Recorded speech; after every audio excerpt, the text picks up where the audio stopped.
갈라디아서 2장 20절 말씀 다 같이 한 목소리로 합독하시겠습니다. 내가 그리스도와 함께 십자가에 못 박혔나니 그런즉 이제는 내가 사는 것이 아니요 오직 내 안에 그리스도께서 사시는 것이라.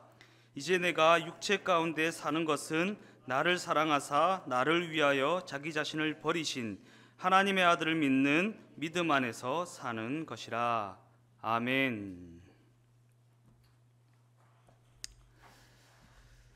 오늘 저는 읽으신 본문의 말씀을 가지고 예수님이 주인 되시는 인생, 예수님이 주인 되시는 인생, 이러한 제목을 가지고 함께 은혜를 나누어 보고자 합니다.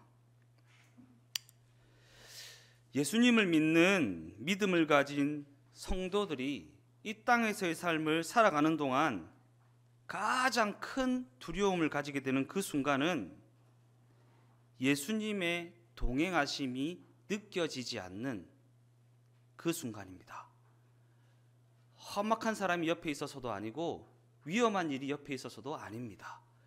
우리의 주인 되시는 예수님이 함께 계시다라는 것이 느껴지지 않을 때 가장 큰 두려움을 가지게 된다라는 것입니다.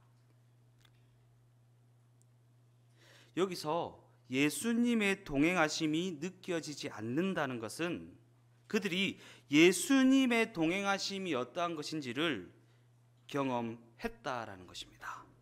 즉 예수님의 동행하심을 경험해 본 사람만이 예수님의 동행하심이 느껴지지 않음으로 말미암아 갖게 되는 그 두려움이 무엇인지 알 수 있다라는 것입니다. 이는 그저 단순한 걱정이나 일상적인 근심을 말하는 것이 아닙니다. 예수님의 동행하심을 느껴본 사람은 예수님이 동행하시지 않는다는 것을 느끼게 될 때에 가지게 되는 두려움이 어떠한 두려움인지 알 수 있다라는 것입니다. 그러기에 그 동행하심을 경험해 보지 못한 사람은 예수님의 동행하심이 느껴지지 않는다는 것이 어떤 것인지, 그것으로 말미암은 두려움이 무엇인지 알 수가 없다라는 사실입니다. 이는 그가 그 동행하심을 경험해 본 적이 없기 때문입니다. 그래서 그로 말미암은 두려움이 무엇인지 알지도 못하기 때문입니다. 그런 관점에서 예수님의 동행하심을 경험해 본 적이 없는 인생은 은밀한 죄를 짓거나 혈기를 내거나 미운 마음을 품는 것을 두려워하지 않습니다. 왜냐하면 그들은 그것들로 말미암아 그들에게서 예수님의 동행하심이 사라져 버린다는 사실을 알지 못하기 때문입니다. 오늘 이 말씀을 전하려고 했었는지 몰라도 오늘 집을 출발하여서 여기까지 도달하기까지 제 마음을 지키는 게 굉장히 힘들었습니다. 갑자기 집 골목에 차를 대놓고 차를 못 지나가게 만든다거나, 평소에는 들어오지도 않던 사람이 갑자기 끼어든다거나, 가는 길을 가로막는다거나, 이런 일들이 자꾸 생기면서 제 마음을 공격하는 일들이 계속 생기는 거예요.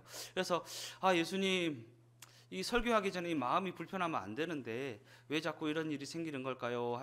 하면서 설교를 딱 떠올리니까 오늘 설교 말씀에 그러한 부분이 있어서 나부터 그 마음을 지키는 게 무엇인지 경험하게 하시는 거구나라는 것을 생각하면서 오늘 교회 도착해서 우리 저희 사모님한테 여보 참 마음 지키는 게 쉽지 않았다라고 그렇게 얘기를 나눴던 시간이 있었습니다.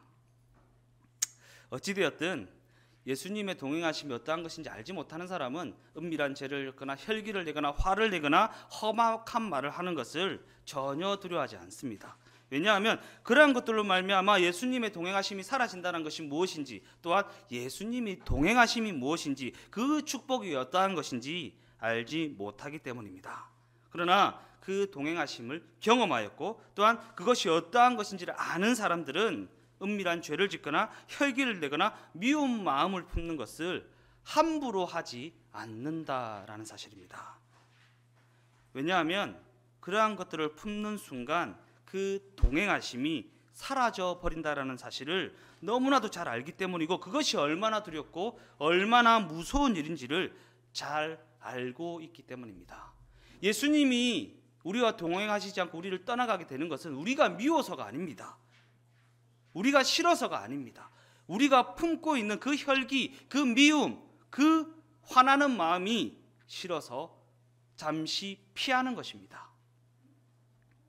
그러기에 예수님의 동행하심을 아는 사람들은 더 이상 그러한 은밀한 죄를 즐기지도 않고 그 죄를 마음에 품지도 않고 그것을 향해 눈길을 주지도 않는다라는 것입니다.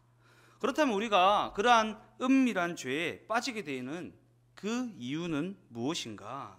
여기서 은밀한 죄라고 하는 것은 사람을 죽이거나 물건을 훔치거나 누군가를 때리는 그런 눈에 보이는 그러한 죄를 포함하는 내 마음속의 죄, 내 마음속에 품은 나만 아는, 나와 예수님만 아는 그러한 죄를 우리는 품고 살아가잖아요. 그러한 죄도 우리가 멀리해야 되는데 우리가 그러한 죄에 자꾸 노출되는 이유는 예수님의 동행하심이 어떠한 것인지 경험하지 못했거나 그것이 얼마나 소중하고 얼마나 귀중한 것인지 인지하지 못하고 있기 때문이라는 것입니다. 우리 모두는 예수님이 우리와 동행한다는 사실을 귀로 들었고 머리로 알고 있습니다.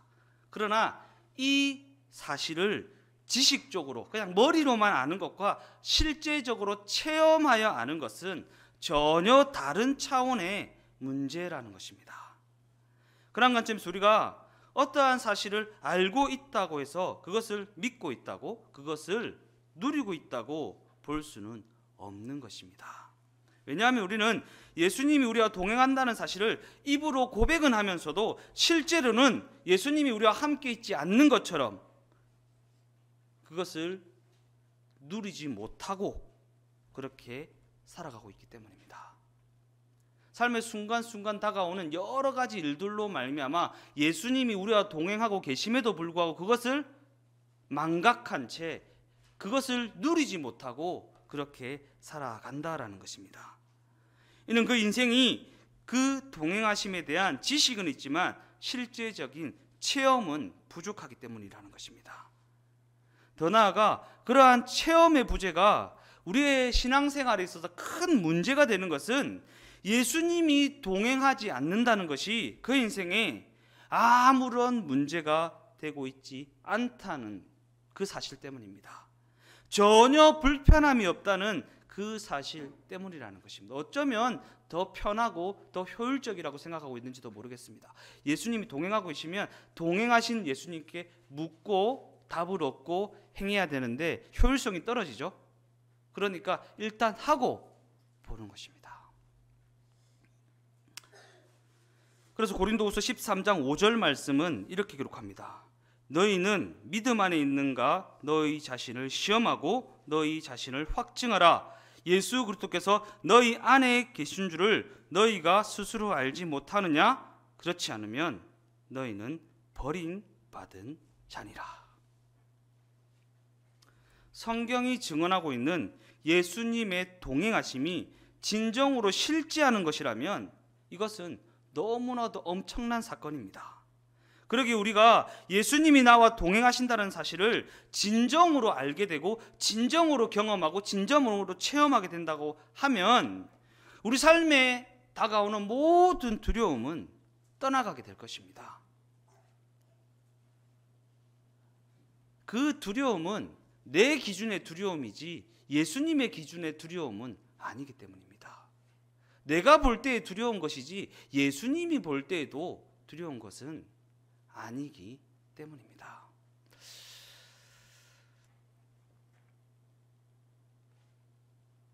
제가 오늘 찬송가를 부르면서 갑자기 떠오른 생각입니다. 설교 원고에는 없는 내용인데 찬송가를 부르면서 무슨 생각을 했냐면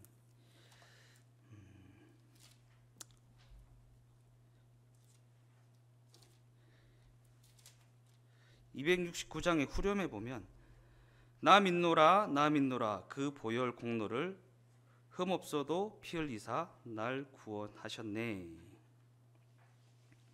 우리가 보혈이라는 부분을 생각할 때면 보혈의 피를 바르면 바른 곳에 질병이 떠나가고 바른 곳에 완전해지고 이런 것을 떠올릴 때가 많이 있지 않습니까? 그래서 피 뿌리고 막 그러잖아요.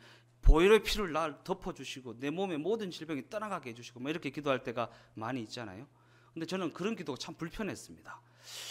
무슨 드라마에서 나오는 무당이 막 피를 뿌리는 것 같고, 막 기독교하고 좀 무당이 피 뿌리는 거 뭐가 다른가 싶기도 하고, 막 그러한 어떤 불편한 마음이 있었습니다. 근데 잘 봐야 됩니다. 가사를. 보혈의 공로를, 나 믿노라 나 믿노라, 그 보혈의 공로를 믿는 것입니다. 보혈의 공로가 무엇인가를 알아야 됩니다. 보혈의 공로는 피 뿌려서 막 여기가 막 찢어졌는데 피가 바르면 막 다 낫고 이런 게 아닙니다.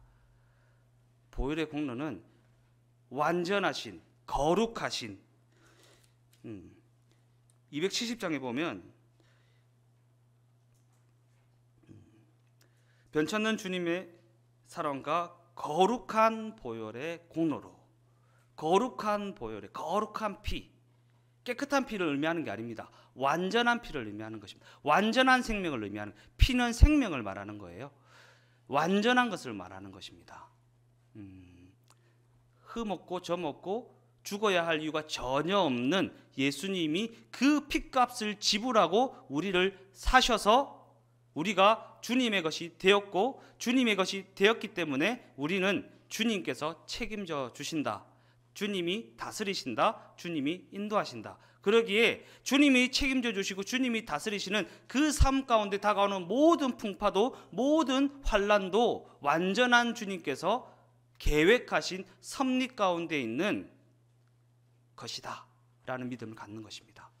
주님이 내 주인이신데, 주인께서 내게 보내신 일은 내가 보기에 두려운 일이고, 내가 보기에 무서운 일이고, 내가 보기에 마음에 안 드는 일이라 할지라도, 세상이 볼 때는 망하는 일같이 보인다 할지라도, 그것은 주인 되신 주님께서 내게 허락하신 일이기 때문에 완전한 것이다 라는 것을 믿는다라는 것입니다. 나 믿노라 나 믿노라, 그 보혈의 공로를, 이것을 잘 이해해야 합니다. 우리가 기독교 신앙을 가지고 샤머니즘처럼 그렇게 믿으면 안 되죠. 기독교 신앙은 기독교 신앙처럼 믿어야 하는 것입니다. 그러기에 그 예수님께서 핏값 주고 나를 사셔서 나와 동행한다는 사실이 진정으로 믿어지고 진정으로 알게 된다면 우리 삶의 모든 두려움은 떠나갈 수 있다는 것입니다. 주인께서 책임져 주신다라는 믿음이 있기 때문에.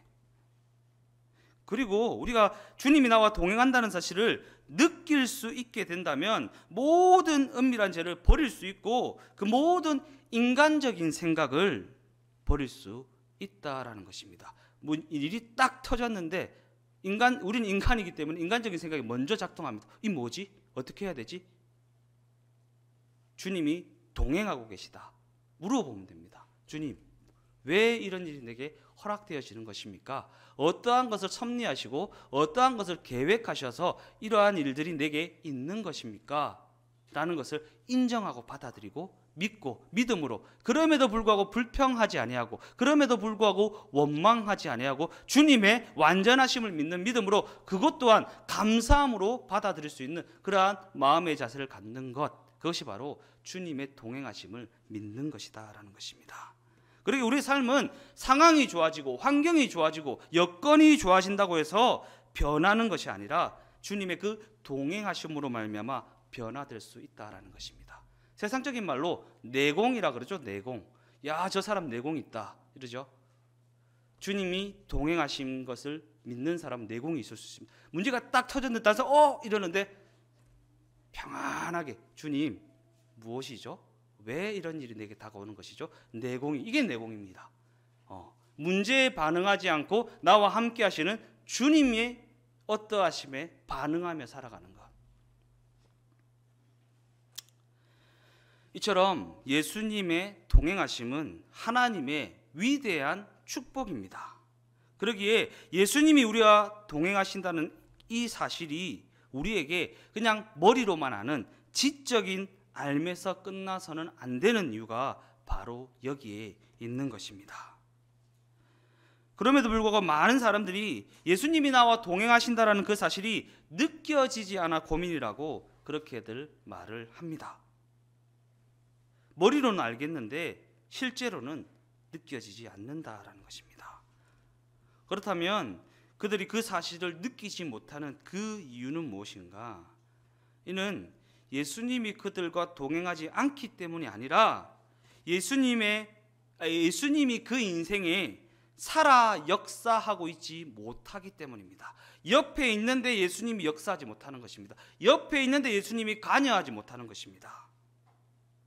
그것이 바로 그들이 예수님의 동행하심을 느끼지 못하는 이유라는 것입니다. 그렇다면 예수님이 그들의 삶 가운데 옆에 계심에도 불구하고 살아 역사하지 못하는 그 이유는 무엇인가? 이는 그들이 예수님보다 더욱 살아있기 때문입니다. 예수님은 살아계셔서 내 옆에 계신데 내가 예수님보다 더 살아있어서 예수님이 관여하지 못하고 예수님이 역사하지 못한다라는 것입니다. 이는 예수님이 이미 그들과 동행하고 계심에도 불구하고 그들의 그 인간적인 생각이 더욱 살아있기 때문에 예수님이 그들의 삶에 마음껏 역사하지 못한다라는 것입니다. 그러기에 우리는 우리의 인간적인 생각을 굉장히 주의해야 되고 경계해야 합니다. 나에게, 나의 자녀에게, 내 이웃에게. 특별히 저도 성에 차지 않는 우리 자녀들이 있습니다. 네. 성에 차지 않을 때가 많이 있어요. 걱정이 되고 근심이 되고 물가에 내놓은 애처럼 막 이렇게 그냥 밥을 떠먹여주고 싶은 생각이 많이 듭니다. 언제까지 떠먹여줄 수는 없지만 옷에 흘리거든요. 흘리면 또 옷 갈아입혀야 되고 씻겨야 되고 막 닦여야 되고 막 그러니까 에이 내가 그냥 떠먹여주지 이렇게 할 때가 많이 있습니다. 근데 인간적인 생각이잖아요. 인간적인 생각. 근데 진짜 주의해야 하는 이유는 인간적인 생각이 심겨지면 인간적인 열매를 맺게 됩니다. 이게 진짜 무서운 거예요. 우리가 믿음의 진일보를 하지 못하는 이유는 자꾸 인간적인 생각이 역사해서 인간적인 씨가 뿌려지고 인간적인 열매가 맺어지기 때문에 예수님이 그거 뒤치다거리 한다고 진일보하지 못하는 것입니다. 특별히 우리 자녀에게 우리가 너무 그런 것을 많이 해간다는 거예요. 사랑해서 하는 거야, 걱정돼서 그러는 거야, 엄마니까 그러는 거야, 아빠니까 그러는 거야 라고 당당하게 얘기하지만 그 생각 속에 0.00001%라도 인간적인 생각이나 인간적인 두려움이나 인간적인 걱정이나 인간적인 조바심이 있어서 행한 것이라면 그것은 예수님의 역사하지 못하게 만드는 걸림돌이 된다는 사실을 우리는 명심하고 또 명심해야 하는 것입니다.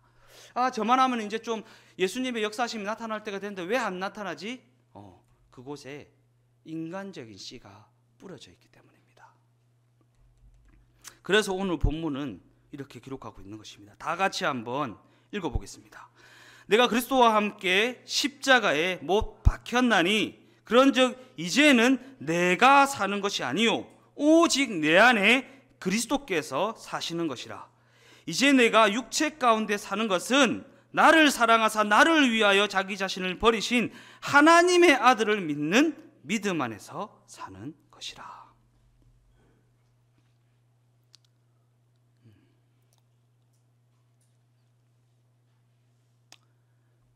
우리 남자 성도님들, 하준이 장난감 좋아해? 장난감 좋아하지? 장난감을 사서 만든다고 하면 우리 김성학 성도님 만드는 것도 되게 좋아하는데 그냥 1,000원짜리 사서 만들면 김성학 성도님처럼 그냥 설명서 안 보고 막 만듭니다. 1,000원짜리니까 뭐 망가져도 괜찮습니다. 근데 그게 1,000만 원짜리고 100만 원짜리라면 절대 설명서를 봅니다. 왜? 망가지면 아까우니까. 너무나 소중하니까.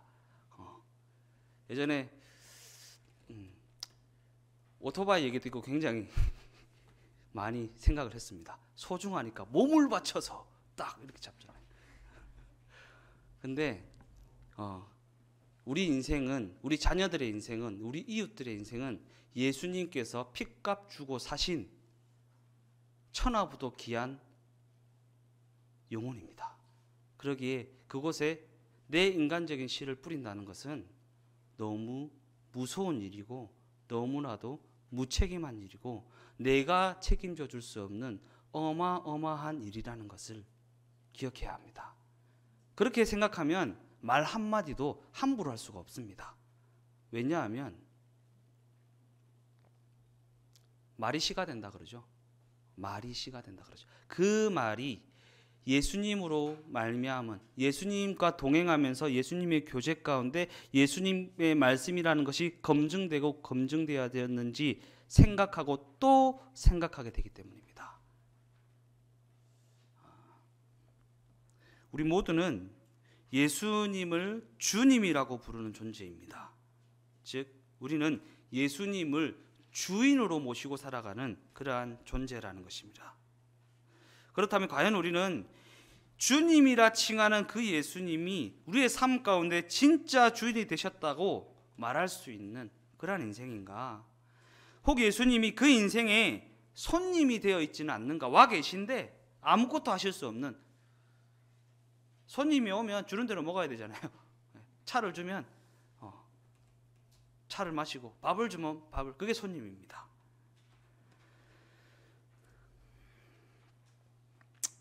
어쩌면 우리는 무의식 중에 예수님을 나의 주님이라고, 나의 주인이라고 그렇게 고백합니다.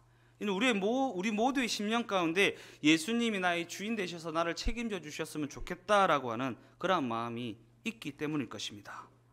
그러나 중요한 사실은 우리가 그렇게 고백한다고 해서 예수님이 그 삶의 주인 되셨다고 그렇게 느끼시는 것은 아니라는 사실입니다. 과연 우리의 삶은 예수님이 느끼시기에도 예수님이 주인 되셨다고 느낄 수 있는 그러한 인생인가를 돌아보아야 하는 것입니다. 왜냐하면 예수님이 그렇게 느끼셔야 그 삶이 진정으로 예수님이 주인 된 삶이라고 그렇게 말할 수 있기 때문입니다. 예수님이 그렇게 느끼셔야 예수님이 그 삶의 주인 되셔서 살아 역사하실 수 있기 때문입니다. 그래서 마태복음 7장 21절 말씀은 이렇게 기록합니다. 다 같이 한번 읽어보겠습니다. 나더러 주여 주여 하는 자마다 다 천국에 들어갈 것이 아니요 다만 하늘에 계신 내 아버지의 뜻대로 행하는 자라야 들어가리라. 무서운 말씀이죠. 여기에 보면 다 천국에 들어갈 것이 아니고 그냥 입으로 주여 주여 고백하는 자들이 다 천국에 들어갈 것이 아니다. 이 말은 무슨 말이냐면 주님 주님 하는 자마다 주님이 다스릴 수 있는 것이 아니다라는 것입니다. 그냥 주여 한다고 해서 주님께서 그 인생을 다스릴 수 있는 것이 아니다라는 것입니다. 다만 하늘에 계신 내 아버지의 뜻대로 행하는 자라야 주님께서는 그 뜻에 자신의 삶을 맞추는, 그들의 삶을 당신이 주인된 삶으로 여기신다라는 것입니다. 그 뜻을, 자신의 삶을 당신의 뜻에 맞추는 자의 삶에만 살아 역사하실 수 있다라는 것입니다. 그래서 입으로 주여 주여 하는 자마다 주님께서 다스릴 수 있는 것이 아니라, 주님이 다스리시는 천국 백성이 될 수 있는 것이 아니라, 내 삶을, 내 욕심을 다 내려놓고 나의 어떠함을 다 내려놓고 이 삶을 주님의 뜻에, 주님의 기준에 맞춰드릴 수 있는 그 삶만이 주님이 다스리셔서 주님의 선하시고 기뻐하신 온전한 뜻을 이루어드리는 그러한 삶이 될 수 있다라는 것입니다. 예수님은 우리 모두의 삶에 너무나도 소중한 분이십니다. 우리를 위해 십자가에 죽으시고 죄와 사망의 권세에서 건져내신 분이시기 때문이고, 그 핏값을 주고 우리를 사셔서 우리의 주인이 되어주신 분이기 때문입니다.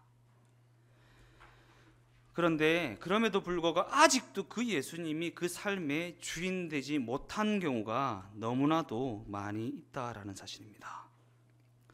성경의 가나의 혼인잔치 날 예수님이 그저 손님으로 계실 때에는 아무런 일도 하지 않으셨습니다. 할 수 없으셨습니다. 그저 손님에 불과하셨기 때문입니다.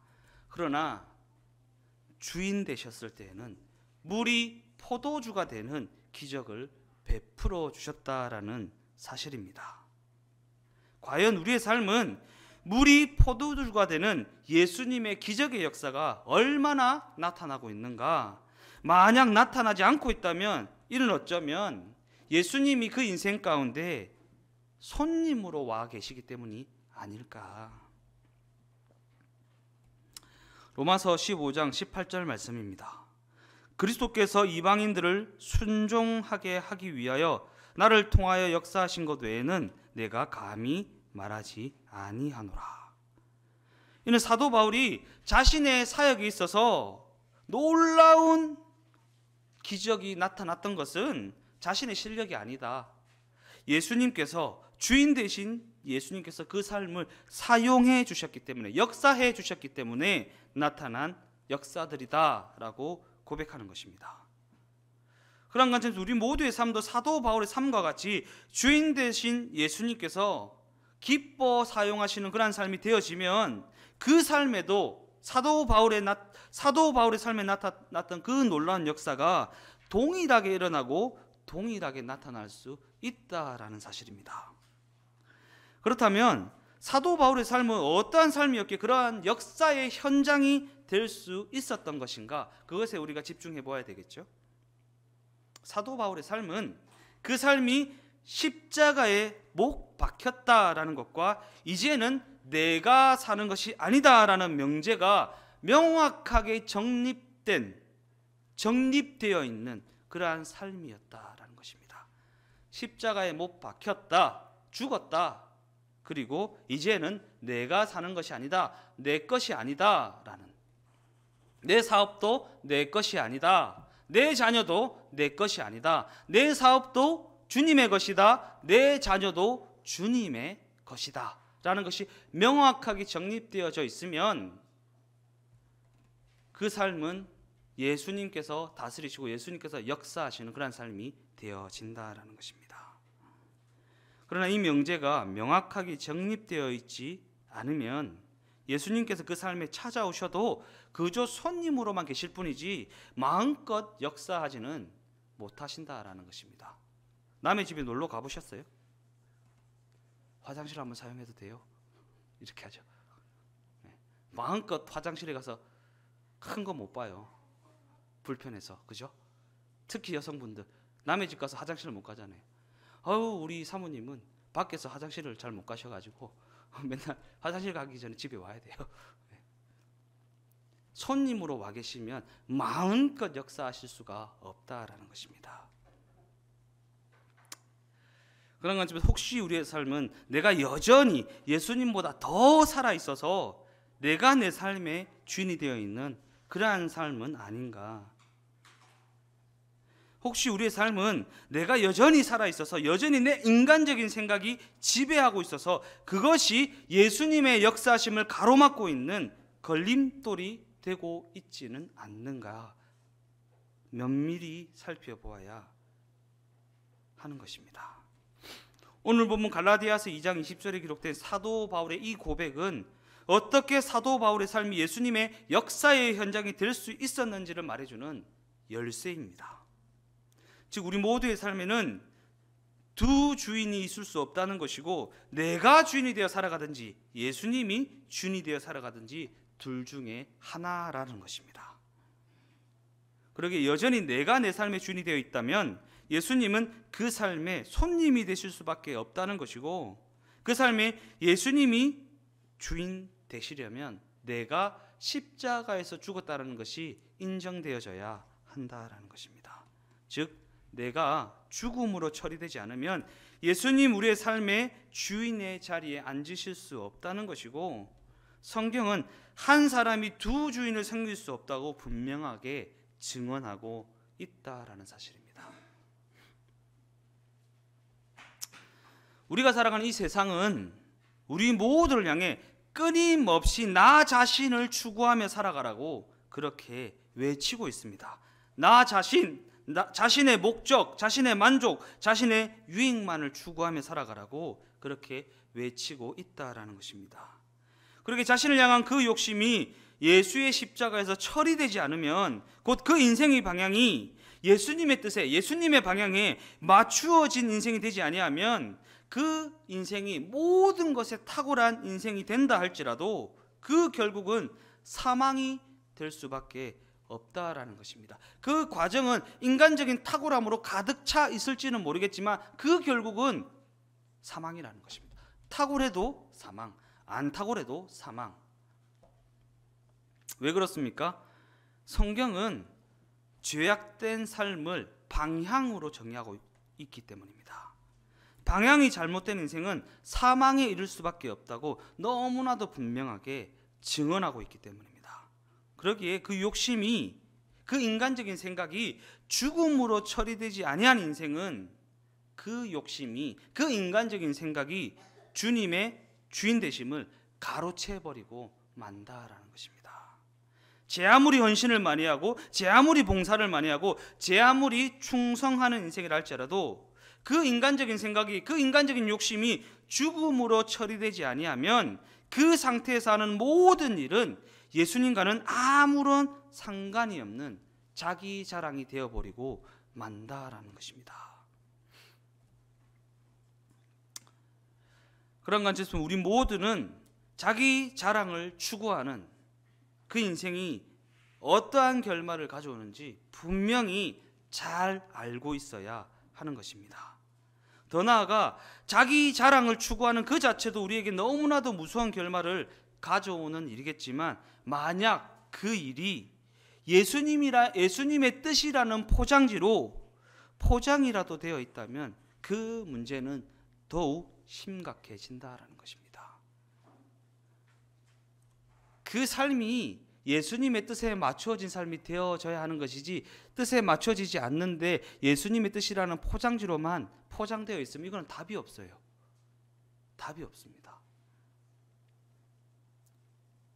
이 땅에 많은 그리스도인들이 예수님의 이름을 앞세워 살아가고 있고 자신이 하고 있는 그 일이, 자신이 내세우고 있는 그 주장이 하나님의 영광을 위한 일이라고 생각하며 그렇게 살아간다라는 것입니다.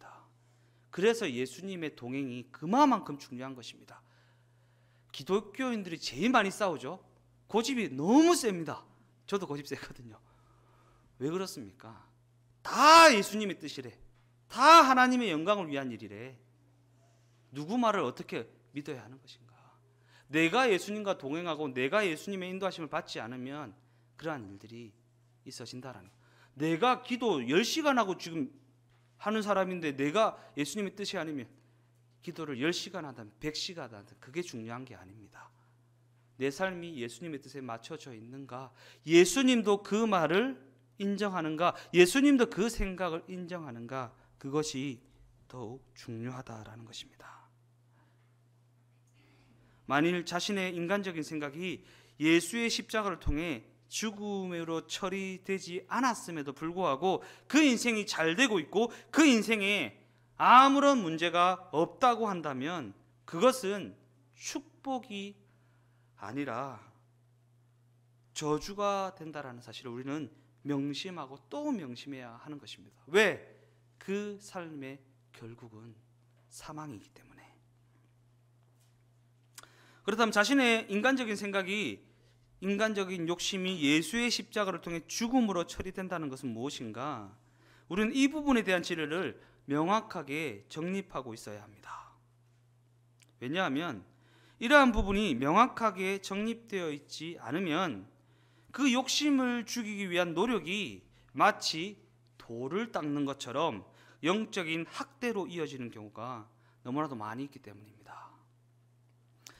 우리가 믿는 십자가 복음은 불교처럼 돌을 닦는 종교가 아닙니다. 우리가 믿는 십자가 복음은 스스로의 노력으로 돌을 깨치는 것이 아니라는 것입니다. 우리가 믿는 십자가 복음은 전적인 예수님의 은혜 가운데 예수님의 은혜를 누리는 것입니다. 그러기에 욕심을 죽이는 것 또한, 인간적인 생각을 죽이는 것 또한 내가 노력해서 내가 성취하는 것이 아니라 예수님의 은혜로 말미암아 되어지는 일이라는 것입니다. 로마서 6장 6절 말씀입니다. 우리가 알거니와 우리의 옛사람이 예수와 함께 십자가에 못 박힌 것은 죄의 몸이 죽어 다시는 우리가 죄에게 종노릇하지 아니하려 함이니라. 11절 말씀이요. 이와 같이 너희도 너희 자신을 죄에 대하여는 죽은 자요, 그리스도 예수 안에 있는 하나님에 대하여는 살아있는 자로 여길지어다가 핵심입니다. 여길지어다. 죽은 자가 되기 위해서 기도를, 금식 기도를 막 끝내주게 해라가 아닙니다. 여길지어다. 순간순간 내가 죽었다라는 것을 여길지어다. 우리가 자신의 욕심을 스스로 죽여나가야 하는 것이 아니라 그 욕심이 예수님과 함께 이미 죽었다는 것을 믿음으로 받아들이고 여길지어다. 그러게 우리가 집중해야 될 일은 스스로를 죽여나가는 노력이 아니라 그 사실을 믿음으로 받아들이고 그 사실을 믿는 믿음으로 예수님과 동행해 나가는 일이라는 것입니다. 만일 내 노력으로 죽여지는 것이었으면 예수님이 십자가 질 이유는 없으셨죠. 그게 가능한 일이었다면 예수님이 나를 위해 십자가에서 죽으셔야 할 이유가 없었다라는 것입니다. 그러나 그 일은 결탄코 스스로 갈 수 있는 일이 아니기 때문에 예수님이 친히 십자가를 지심으로 말미암아 담당해 주셨다라는 것입니다. 결론적으로 말씀을 마무리하겠습니다. 우리가 우리의 욕심을, 우리의 인간적인 생각을, 그 욕심과 그 인간적인 생각이 예수님과 함께 십자가에 못 박혀서 죽음으로 처리되었다는 사실을 받아들이지 않은 상태에서는, 여겨지지 않은 상태에서는 그 인생이 예수님을 위하여 수많은 일을 한다 할지라도 예수님께서는 그 수많은 일들을 위하여 어떠한 일도 하실 수 없고 어떠한 역사도 나타낼 수가 없다라는 사실입니다. 더 나아가 그 인생이 예수님이 일하실 수 없는 인생이라 한다면 그 인생에는 예수님의 그 어떤 뜻도 이루어질 수가 없다라는 사실입니다. 평생을 예수님을 위해 살았다 할지라도 그 모든 노력은 예수님의 뜻과는 아무런 상관이 없는 모든 것이 헛되고 헛되며 헛된 일이 되어버리고 마는 것입니다. 그러기에 우리 모두에게 있어서 가장 중요한 것은 예수님과의 관계를 정립하는 것입니다. 과연 나는 나의 욕심이 죽음으로 처리되었다는 것을, 나의 인간적인 생각이 욕심 죽음으로 처리되었다는 것을 받아들인 인생인가, 여기고 있는 인생인가, 곧 나의 인생은 예수님을 내 삶의 주인으로 모셔드린 인생, 곧 예수님께서 나의 삶의 주인 되셨다고 느낄 수 있는 인생인가 라는 부분을 살펴보고 또 살펴봐야 한다는 것입니다. 내 말을 딱 들어보십시오. 내 말을 내가 들어보십시오. 내 삶을 내가 한번 쳐다보십시오. 예수님이 보시기에 이 삶은 예수님이 주인된 인생이구나 라고 할 수 있는 인생인지 보면 알잖아요. 보면, 내가 보면 알 수 있습니다. 분명히 알 수 있습니다. 우리 모두의 인생이 인간적인 생각이랑 욕심이랑 관계를 맺고 욕심이 주인이 되어, 인간적인 생각이 주인이 되어 그 욕심을 따라, 그 인간적인 생각을 따라 살아가는 그러한 인생이 아니라 예수님과 관계를 맺고 예수님을 주인으로 모시고 살아가는 그러한 인생이 되어지기를 예수님의 이름으로 축원드립니다. 우리 주동행교회가 주인 되신 예수님, 곧 예수님이 우리에게 맡겨주시는 그 사명에 따라 살아가는 축복된 교회로 온전히 세워지게 되기를 예수님의 이름으로 축원드립니다. 기도하겠습니다.